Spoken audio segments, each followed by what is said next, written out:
Control characteristics of devices. As I already said, we are giving the gate voltage. By giving the gate voltage, we are controlling the output voltage. So in thyristor, for example, we call that as a firing angle. So for example, you can put the firing angle 10 degree or 10 or 20 or 30 or whatever. In the lab, once you start the lab experiments, for example, in the rectifier experiments, you will have the opportunity to change the fire angle by yourself. So when you change the firing angle from 0 to 90, you are operating the device, the CR, as a rectifier. So you are converting AC into DC. But if you increase the firing angle from 90 to 180, for example, 90 degree to 180 degree, you are changing the function of the device as an inverter. So right now, what I am trying to tell you here is this firing angle is important. This is called control characteristics of the devices. So here I had given a couple of examples: transistor switch and MOSFET or IGBT based switch. Here just I had given VGS, the gate source voltage, and then what is the output voltage, VO. So whenever I give the gate voltage, I'm getting the output here. Of course, it will vary based on the device. Similarly, this is for the thyristor. So the thyristor or ACR, you can change the firing angle. So I turn on only for very short time and then I just turn it off. Because I told you this thyristor can act as a switch. It's a switching device. So now it's off and then I just turn it on again. And this is the negative cycle and this is the positive cycle. So this is how we can just create impulses, and finally you can use the soothing or smoothing filters and you can make the average. Switching characteristics of power semiconductors. So you can see here continuous gate, pulse gate, controlled turn on, and so on. So continuous gate means what? This is the MOSFET, this is the ground, and this is the VDD. Maybe VDD is plus 5 volt. I have a gate. This is a PMOS, so I put a small circle here in the gate.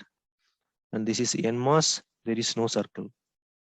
So I connect them together, the both gates, and I take one input, and here is the output. This is the input, and this is the output. Continuous gate means what? So I am giving the gate voltage, gate supply continuously. I'm giving the supply voltage continuously. Continuously means what? So this gate will be on, and then this plus 5 volt will reach here, and then you can get the output. And instead of giving continuously, I give a pulse.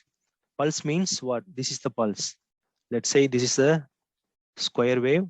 So it means like maybe this one duty cycle, right? From here to here, this is off cycle and this is on cycle. This is so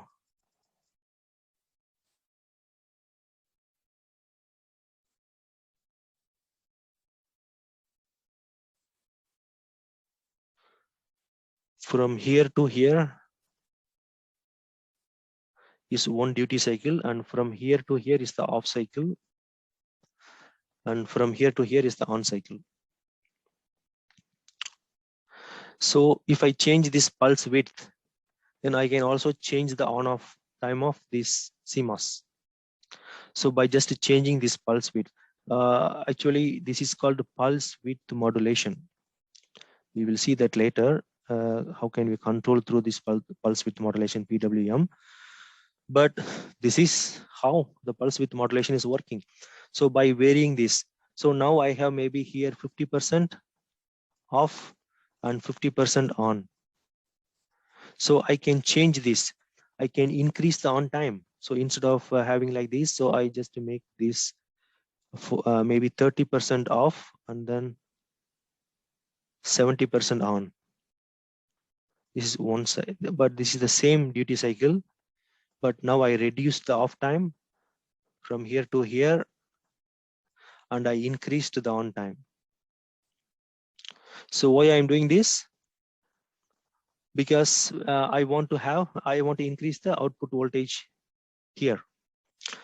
So this is what happening here. So by varying the pulse width on the on duty cycle, so you can change the output value. So you can apply as a continuous signal to this gate, or you can apply as a pulse gate, and also you can achieve controlled turn on or controlled turn off. So for example, now I am applying the voltage here, so it's conducting. I stop the voltage, then it will stop the conduction. So if I apply the voltage, then only the conduction starts. I can get the output at this point, at this terminal. So that means controlled turn on. So I can turn on or turn off by using this control voltage at this gate. So this is just like a switch in our home. So if we turn on, the light is on. If we turn off, the light is off. So what is that? It means controlled turn on. You have the control to turn on. You have the control to turn off also. So if you turn off the switch, then the light is off. So that is called controlled turn on and controlled turn off. Or in some cases, you have only controlled turn on. So I applied the gate voltage and it's turned on, and you are getting the output. And I take out the output. I take out the input to this gate, but still this transistor is on. This device is on. I am getting the output. So it means I can turn on and start the device to work, but I don't have any control to turn off. So maybe in this case, maybe I need to change the polarity or some other way. I have to turn off the PE device, but I have the control only to turn on. In some cases, I have the control only to turn off. In some cases, we have the control for both. And the unipolar voltage, bipolar voltage. What is that? Unipolar, bipolar, and unidirectional, bidirectional? You know the diode, right?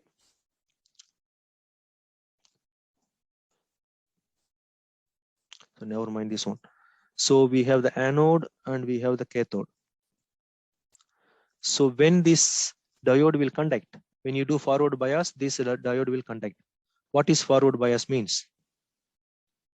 So you are giving plus to this anode and minus to this cathode, right?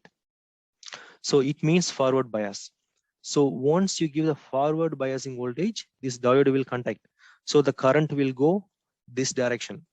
So current will flow from here to here. Of course, there are so many other circuits here you have. There's a different story.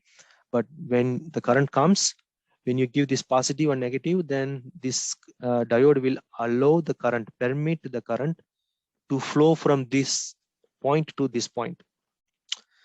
Okay, I change the polarity now.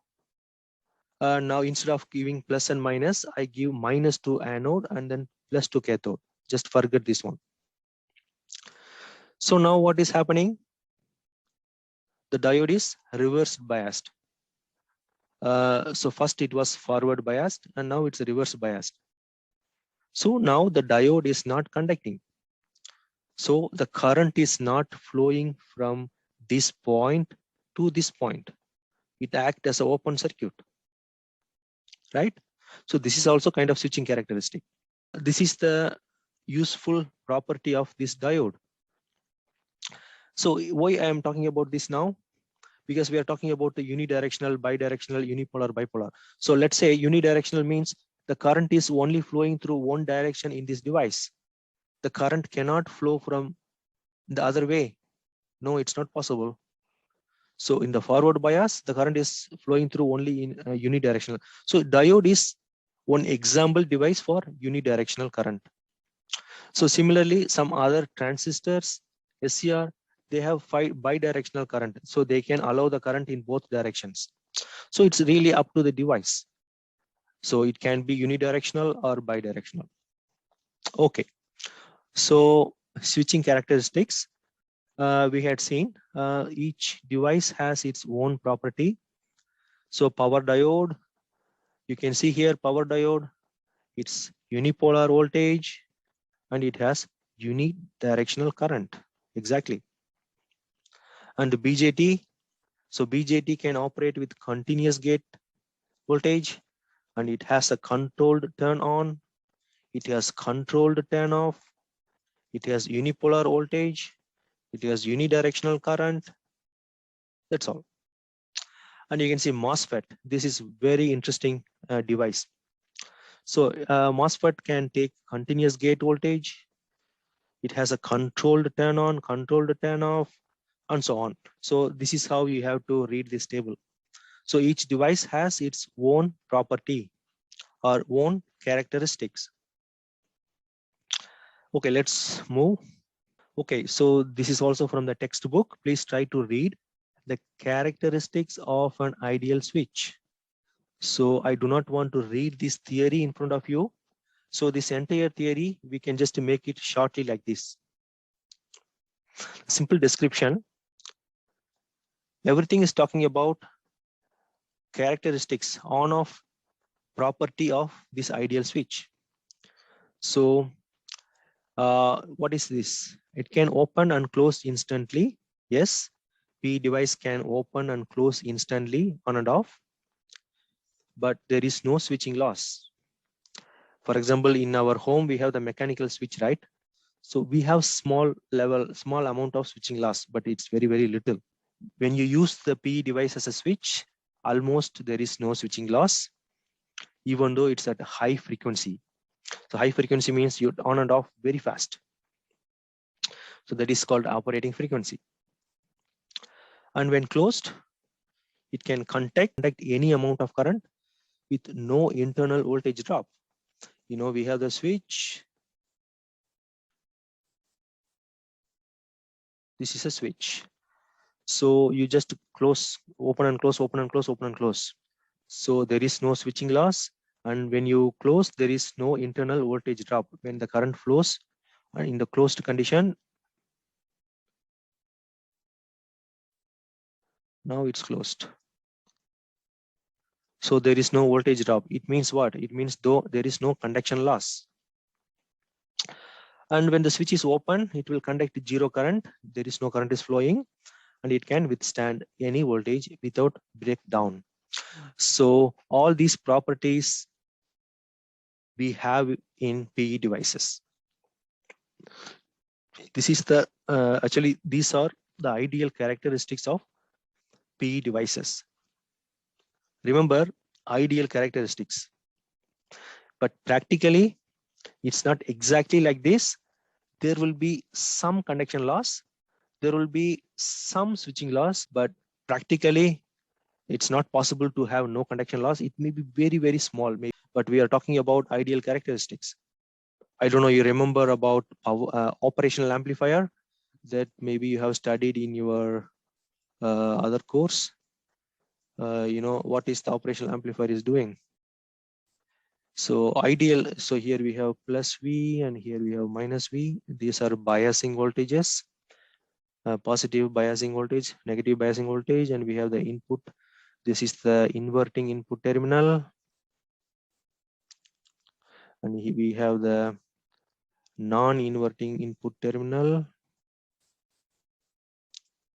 And here we have the output, single output. So why I am talking about the operational amplifier now? Operational amplifier, you know, ideal characteristics of the operational amplifier. What is the ideal characteristics of the operational amplifier? The input impedance of the operational amplifier is infinity. Output impedance of the operational amplifier is 0. But this is the ideal characteristic. But if you really look at the practical operational amplifier, you just go to the data sheet. Let us say IC741. This is a typical example for operational amplifier. You just take the data sheet of this IC741. You will not see input impedance as infinity, output impedance as 0. Instead, you will see the input impedance, or impedance means what? It's a resistance. So input impedance value, maybe you will find, let's say 2 kilo ohm. I'm just telling approximately, it's not the correct value.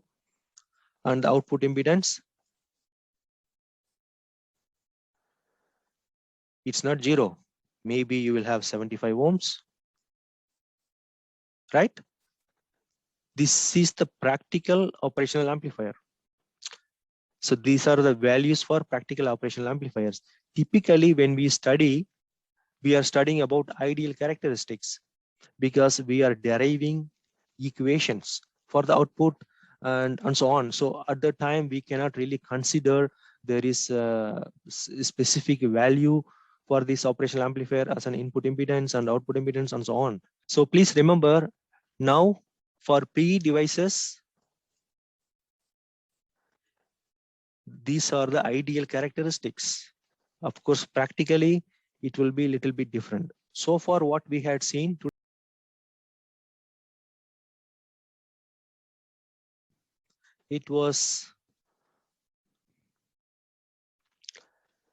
we had seen the list of applications, and we had seen also different types of power devices. And I asked you to note down some important devices like power diodes, thyristors, IGBT, and so on. And practically, they look like this. And each power device has its own power ratings. And based on the application where we are going to use, we have to choose the correct device. Use the right device for the right application. Of course, there are some examples I had given here. So you can see the ratings of each device. Each device has its own voltage rating and current rating, and the frequency level as well, and the switching delay. And we had also seen the symbol for each power device. And this, please, you go through at home and try to remember, and how to read the data sheet, and some control characteristics and some switching characteristics.